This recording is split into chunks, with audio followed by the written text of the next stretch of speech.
L'édito politique. Bon lundi Thierry, bonjour. Bonjour Cécile, bonjour Patrick, bonjour à tous. Alors Thierry, vous voulez revenir sur le discours que doit prononcer demain Emmanuel Macron à la tribune des Nations Unies.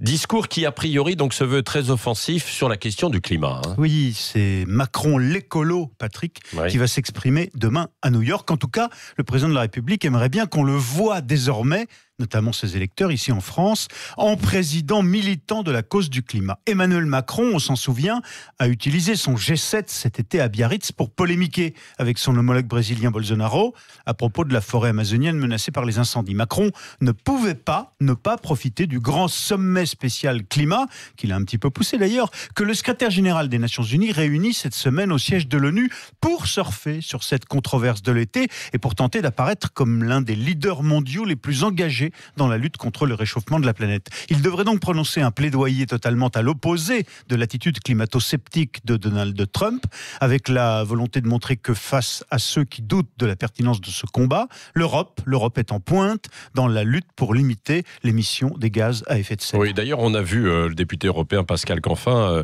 interpeller le président pour qu'il se rapproche de l'Allemagne afin de faire cause commune.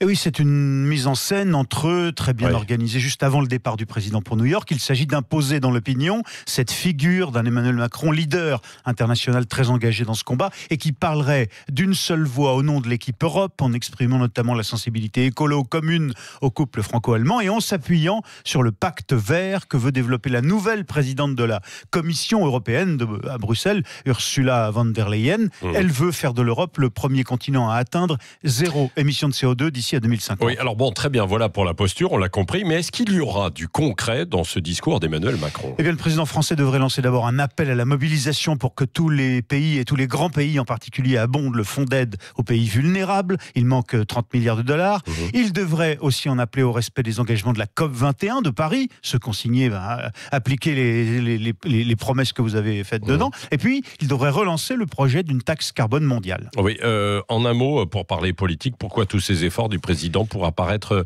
plus vert que jamais, c'est ça? Eh ben, écoutez, c'est très simple. Emmanuel Macron est persuadé que la question du climat et que le vote pro-environnement seront une des 3 clés de la prochaine élection présidentielle, avec la question sociale et la question de l'immigration. Le score de la liste Jadot aux européennes est venu conforter son analyse.